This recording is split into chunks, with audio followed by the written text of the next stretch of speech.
Yaorana et Maeva sur ITFM dans votre émission Tahiti Vibes. Aujourd'hui, je vous emmène en voyage.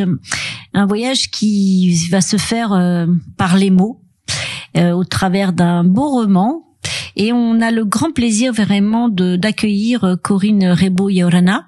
Yaorana, Valérie. Alors, tu es multicasquette. Et nous, on aime bien ça. Sur ITFM, les gens qui sont multicasquettes, parce que forcément, une chose, une compétence, un savoir-faire en entraîne un autre. Alors toi, tu es docteur en histoire, docteur en droit, et tu consacres quand même une partie de ta vie non négligeable, si on regarde donc ta biographie et la liste des œuvres que tu as écrites. Premier roman en 1996. Donc il y en a pas mal. Alors la première question que je voudrais te poser, c'est, on ne peut pas ignorer quand on regarde ta bibliographie, ton amour immodéré pour notre Fénois. Oui, tout à fait. Ça fait, de toute façon, je suis arrivée en Polynésie quand j'étais adolescente avec mes parents, et depuis, je n'ai plus quitté le Fénois et je m'y suis intéressée. J'ai été enseignante pendant de nombreuses années. Puis je me suis spécialisée en histoire, et ensuite, après avoir beaucoup enseigné l'histoire, j'ai aussi fait des recherches, beaucoup de recherches sur l'histoire de la Polynésie. Alors cet amour, parce que on va dire que c'est la suite logique de ta formation, etc. Mais il y a plein de gens qui font des recherches, qui s'intéressent. Comment on passe à l'écriture, et surtout à l'écriture exclusivement dédié à la Polynésie, à travers des choses très différentes, des sujets très différents, on va le voir ensemble. Mais qu'est-ce que c'est qui t'a amené à ça? C'est la passion du lieu, le fait de vivre là depuis très longtemps. Donc, je connais les gens, j'ai vécu avec, on a évolué ensemble, j'ai grandi avec eux, j'ai vieilli avec eux. Et donc, la Polynésie, c'est une part de ma vie, de moi-même, et de fait, je me suis intéressée à l'histoire parce que c'était vraiment quelque chose qui me plaisait, et ensuite l'histoire de la Polynésie parce que il y a une vingtaine d'années, encore assez peu de gens s'intéressaient à la recherche scientifique et à la recherche historique. Maintenant, il y en a beaucoup plus. Mais il y a 25-30 ans, il y en avait beaucoup moins. Et donc, à partir de là, j'ai fait beaucoup de recherches et j'ai un peu alterné entre les livres consacrés principalement à l'histoire de la Polynésie avec des faits historiques très précis, et aussi les romans. Mais les romans qui parlent de Tahiti aussi, et des îles. Exactement, c'est ça. C'est que ce qui est intéressant, c'est que tu prends des faits historiques que tu vas peut-être amener dans une fiction, mais la base, en fin de compte, de la fiction, c'est des vraies histoires, de vrais faits, de vrais.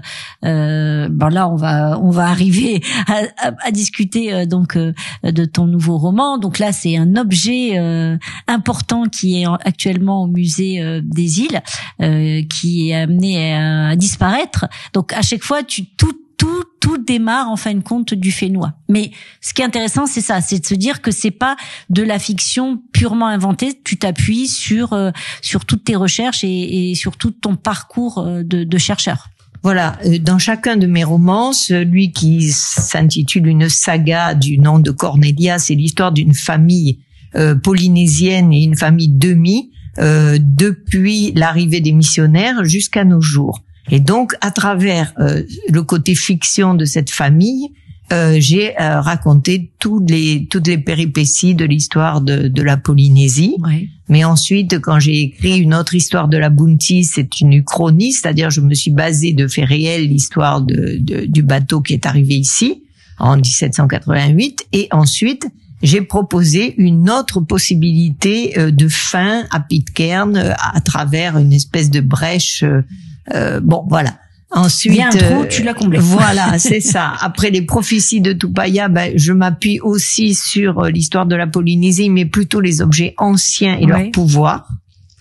Et celui-ci, qui a volé le costume du deuilleur, je m'appuie évidemment principalement sur le prodigieux costume qui est actuellement au musée de Tahiti et des îles. Et qui est prêté, il faut le dire, c'est pas un objet qui appartient au musée, qui est prêté, c'est ça, par un musée. Alors, Et il est vrai qu'à l'origine, Il c'était était un objet polynésien, bien évidemment, qui a été, disons, donné, offert à probablement le capitaine Cook lors de son deuxième voyage. On pense que c'est au cours du deuxième voyage que le costume du deuilleur a quitté la Polynésie en direction de l'Angleterre, et où il est resté, et il est depuis des décennies, même quelques siècles, il se trouve, enfin, il a changé de main, mais disons que ça fait longtemps qu'il est au British Museum.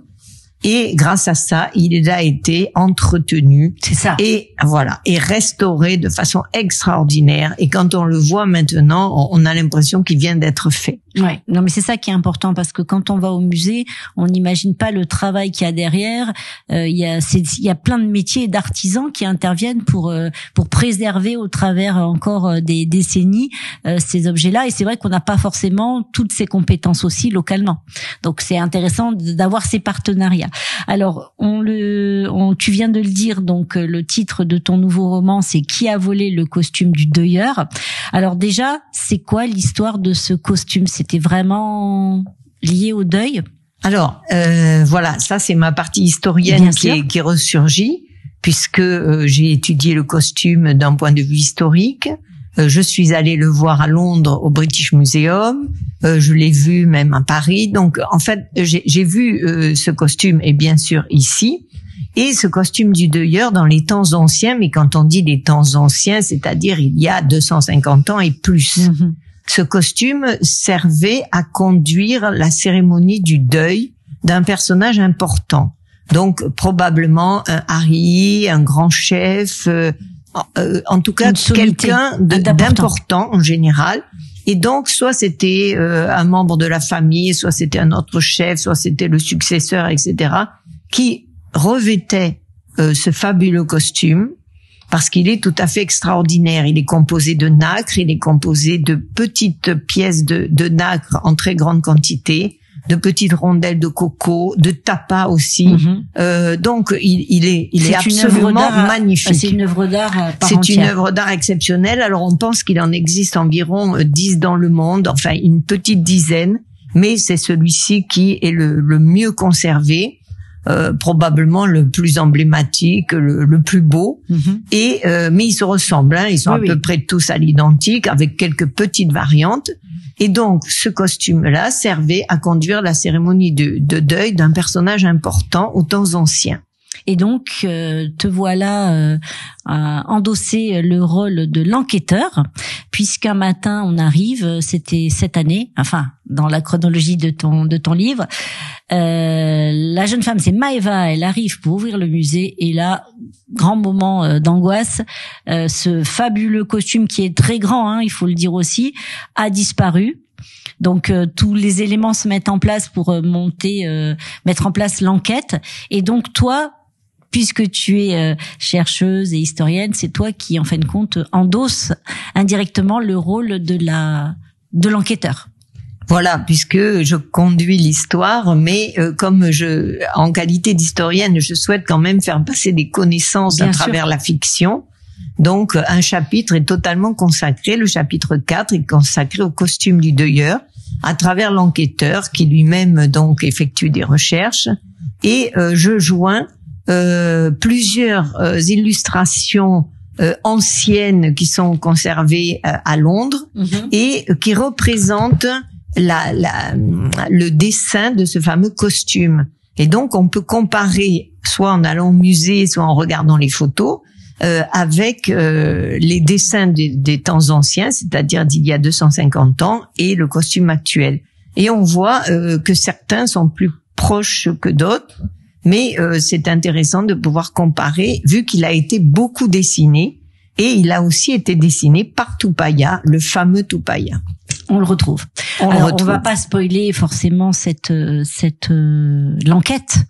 On ne sait pas, et on encourage nos auditeurs à trouver ce livre soit à la librairie l'Odyssée, soit aussi, oui, tu vas être ne t'inquiète pas, j'ai pas oublié, je vais le dire que tu vas être en dédicace très bientôt, et aussi sur Amazon, parce que comme je te le disais, on est écouté bien au-delà de notre magnifique Fénois.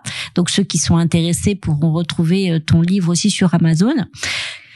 Donc on va pas spoiler plus loin, mais c'est quoi ta méthode de travail et d'écriture pour un livre comme ça? Combien de temps ça te prend? Bon, alors je sais que tes recherches, ça fait des années que tu as commencé, mais du coup, pour mettre toutes tes idées en place, pour écrire ton récit, il faut combien de temps?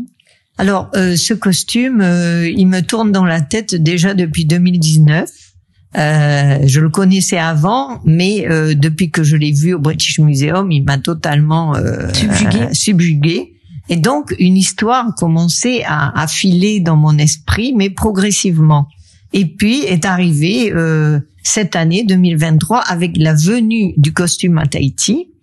Là, tu t'es dit, il vient à moi, je peux plus l'ignorer. Voilà, c'est cela. Et donc, à partir de là, eh bien, j'ai rassemblé tous les éléments collectés depuis de nombreuses années et j'ai écrit l'histoire. D'accord. Tu vas être en dédicace. Alors, c'est quand la dédicace? Alors, la dédicace aura lieu le samedi 18 novembre chez Odyssée, à la librairie Odyssée. Il est déjà en vente à la librairie, mais ce jour-là, je le dédicacerai. Il est aussi en vente à la librairie Climat. D'accord. Et il est aussi pour les gens qui habitent dans un autre pays ou qui sont très loin. Amazon. Sur Amazon, en version numérique et papier. Ah, super, ça c'est une bonne idée aussi. Il y a de plus en plus de liseuses, hein. Ça prend ça prend moins de place sur les étagères. Faut dire quand même la réalité. Aujourd'hui, tu es déjà dans la projection d'autres récits. Oui. Il y a d'autres sujets déjà qui sont pas encore arrivés jusqu'à toi, mais qui sont en route. Oui, parce qu'en fait, à la fin de cette histoire, il y a des personnages qui sont que je trouve sympathiques. Et du coup, tu veux les garder. Et voilà. Et je vais leur faire continuer leur vie dans une autre fiction. D'accord. Ça te prend. Enfin, je veux dire, c'est ta passion numéro 1, c'est ton activité principale, le fait de l'écriture.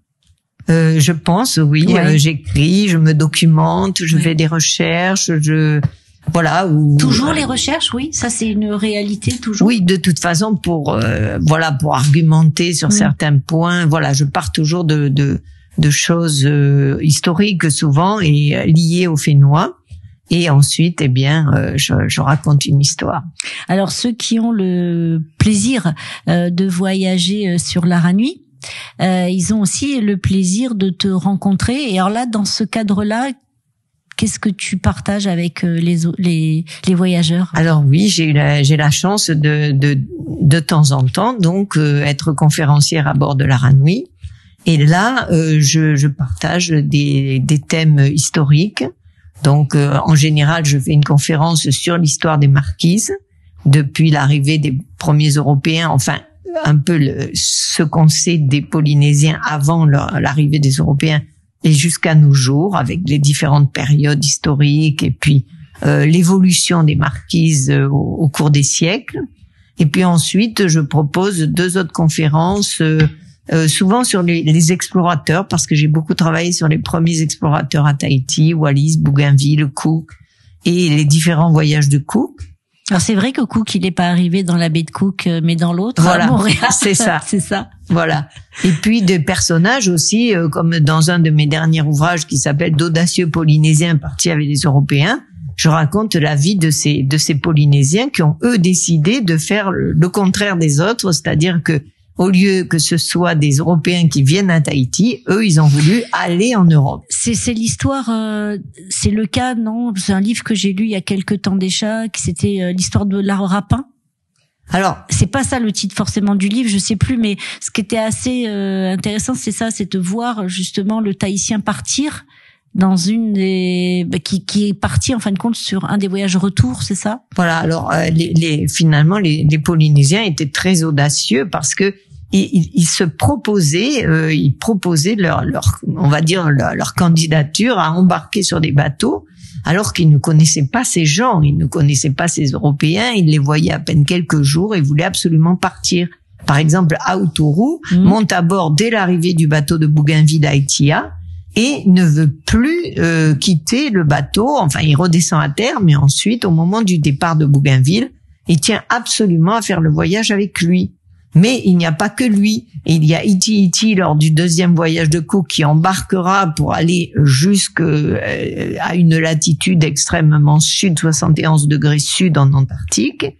Et il y a le fameux Omai, Mehdi Omai, qui lui partira aussi lors du deuxième voyage de Cook, mais atteindra l'Angleterre et sera, pour cette période-là, le seul à revenir vivant. D'accord. Parce que Tupaya est aussi parti avec Cook, mais il est mort. Ainsi que Autourou, ils sont morts soit à l'aller, soit au retour. D'accord. Et puis, il y en a d'autres qui sont partis en Amérique du Sud aussi. Et quelques-uns sont revenus vivants. Est-ce que tu donnes des conférences, parce que c'est passionnant. Enfin, moi, personnellement, je pourrais discuter avec toi toute l'après-midi. Tu donnes des conférences dans d'autres cadres que l'art à nuit ou pas? Alors, j'en ai donné à la maison James Norman Hall, aussi au petit théâtre de la maison de la culture ou dans la salle de la bibliothèque, et puis aussi à l'université. Oui, parce que je veux dire, tu racontes ça d'une fluidité. On voit que les choses sont bien rangées, dans ta tête. Les dossiers sont clairement archivés. Qu'est-ce qu'on peut te souhaiter, Corinne? Eh bien, beaucoup de succès pour ce fabuleux pour celui-ci roman. Et puis et que je puisse continuer à en écrire d'autres. Il y a des livres pour lesquels qui correspondent à des périodes de ta vie où tu es plus attaché, où tu as la même, entre guillemets, affection pour chacune de tes œuvres? Je les aime tous parce que à chaque moment, il représente un moment d'intensité dans l'écriture. Parce que quand je suis sur un ouvrage, eh bien, je suis totalement absorbée par l'histoire, le récit, les faits historiques, etc. Et donc, à chaque fois, c'est un moment important de ma vie. Bon, c'est très bien. Écoute, maintenant, le moment est venu. Comme tu disais, il est déjà en vente, mais on a vu que le samedi 18, À quelle heure? 18 novembre de 9h à midi chez Odyssée. Chez Odyssée pour avoir la dédicace de cette fabuleuse histoire qui a volé le costume du deuilleur. Merci beaucoup à toi d'être venue, Corinne. Tu as aussi une page Facebook puisque ici c'est quand même juste indispensable. Corinne Rebaud, historienne, qui permettra aussi de trouver plein de choses que tu publies autour de ces faits historiques, de tes romans. On a eu grand plaisir à te recevoir sur ce plateau. Amis auditeurs, rendez-vous le 18 novembre à la librairie Odyssée pour les séances de dédicace de Corinne Rebaud. Vous l'avez compris, il y a plein d'autres bouquins qui doivent vous attendre en rayon. Soyez curieux. La lecture, c'est la première nourriture de l'âme. Si je me rappelle un peu la citation. Donc nourrissez vos âmes de belles histoires, de belles aventures, de beaux récits. Prenez soin de vous. Restez fidèles à la plus belle des radios ITFM et vous retrouverez évidemment cette interview en replay via le lien sur notre page Facebook. Maruru. Merci à toi, Nana, belle journée.